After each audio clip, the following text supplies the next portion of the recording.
What was the greatest sale you ever made? This time on Sales Talk with Joe.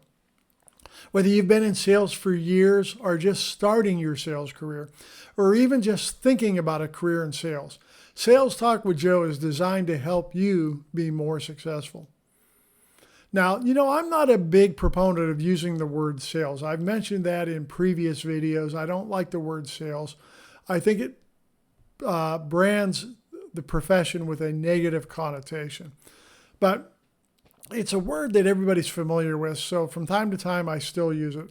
I probably really should ask that question: what is the greatest customer purchase you ever earned?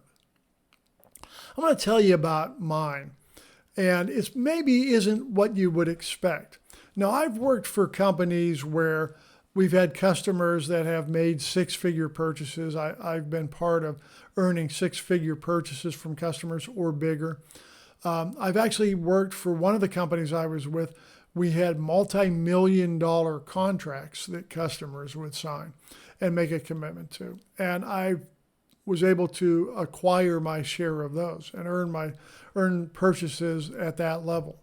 But those weren't the greatest sales that I ever made. The greatest sale I ever made was about $2. Now, let me explain this to you. I started in the Cub Scouts, when I was about 7 years old, I believe. My mother got involved in the Cub Scouts and got me involved in Cub Scouts. And the way the Cub Scouts worked was you were a Cub Scout from age 7 or 8 or whatever it was you could first go in until age 11. And at age 11, you transitioned into a division they called Webelos, Webelos. I heard some people pronounce it Weblos. But that is an acronym for We'll Be Loyal Scouts. And you were in that for 1 year, and then at age 12, you went into the Boy Scouts. Well, I hit age 11 and I went into that transition stage. Now, in the Cub Scouts monthly and Boy Scouts monthly, there would be what was called a den meeting, where the little groups that would meet in houses and were headed up by a den mother or den father would get together and meet as what was called a pack. When you'd have several dens that met together and belonged together as a group that were a pack. And there would be a pack leader that oversaw the packs. Well, at this one particular pack meeting, the pack leader got up and said, "We're going to do something new today. We're going to sell candy." And he held up this box that had candy bars in it. Now, I thought, I don't have any money. I can't buy a candy bar. I mean, what are they doing? And he went on to explain that this was going to raise money for the pack so that they could buy things like tents, new tents so that we could go camping and have nice tents, that kind of stuff. And each one of the members of the pack was going to get a box of candy bars. There was 24 candy bars in the box, and they expected us to sell them. And I thought, who in the world am I going to sell candy, especially 24 of them to? I mean, I'm racking my brain thinking, there's no way I'm going to sell 24 candy bars.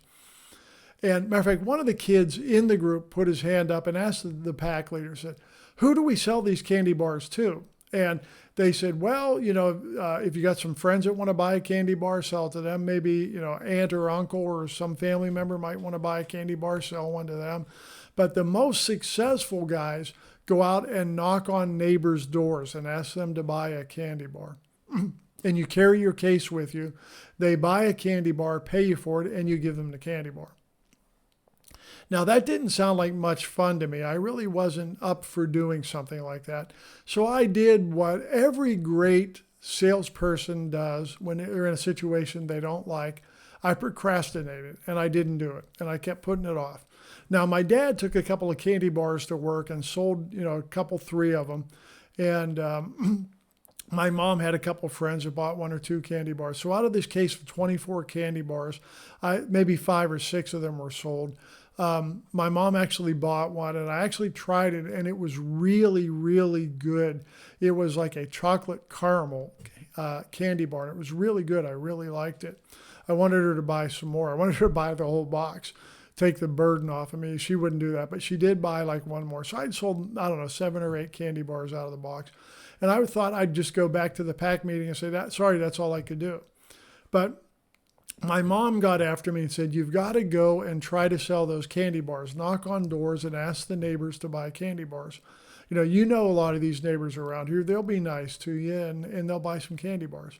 So I put my uniform on, went out and started knocking on doors. And I discovered, because I had procrastinated, some other guys from the PAC had worked my street and sold candy bars. And a lot of my neighbors said, oh, I already bought candy bar, from so-and-so. Or I'd bought a couple of them. Now, I think one of them said to me, I really liked it. It was good. I'll buy another one from you. But basically, I was having zero success. And I was getting pretty discouraged. And I was ready to go back home and just, give up, say, Mom, I've tried and nobody wants to buy. But I knocked on a door and a guy came to the door and he was really very hostile. The first thing he said was, he said, like, you're the third kid that's come here trying to sell me a candy bar.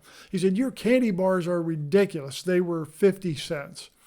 And that's back when candy bars in the store were like 10 or 15 cents. He said, why would I pay you 50 cents for a candy bar? That's ridiculous. So I took one out of the box and, I got offended by him being, rather aggressive and critical. And so I took one out of the box and I held it up to him and I said, look at how big this candy bar is. It's a lot bigger than what you get in the store. And I said, this is really, really good. It's got caramel inside of it. You can't get that kind of a candy bar in the store. And so he looked at me and he said, how much is it? I said, 50 cents. And I'm dating myself now, showing you my age. But anyway, he said, tell you what, I will buy one from you. He said, and I will try it.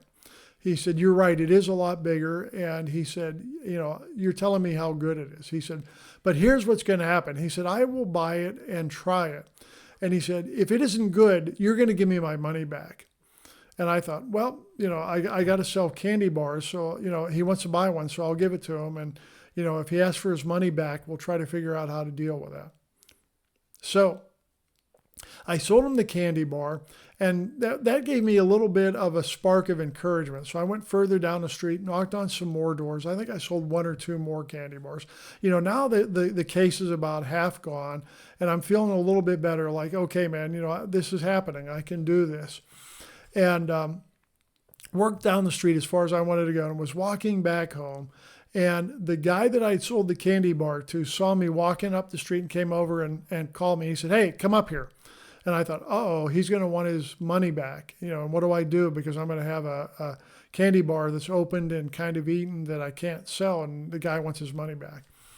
So I went back up there and the guy said to me, you told me these candy bars were really good. And I said, yeah, they are really good. And he said, you're right. They're really good. I really enjoyed it.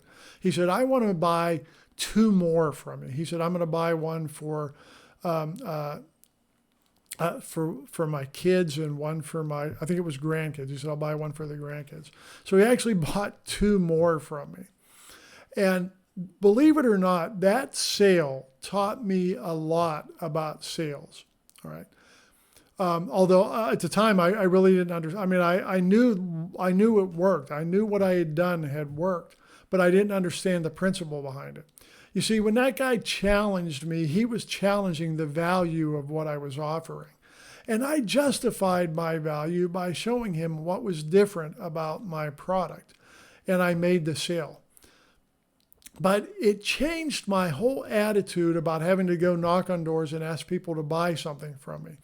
And I truly believe that experience had an influence on what career I wound up choosing, because, it created some belief in me that I could do it. I could go knock on doors and ask people to buy stuff and they would buy. So truthfully, that $1 or $1.50 sale was the greatest sale that I ever made, because of what it did and how it started me or gave me confidence to go down the path of sales when I finally decided that I was going to choose that as a career. Anyway, that's my story. I'd love to hear your story. What is the greatest sale that you've ever made? Leave me a comment in the comment section and let me know, or my email is in the description. You can send me an email.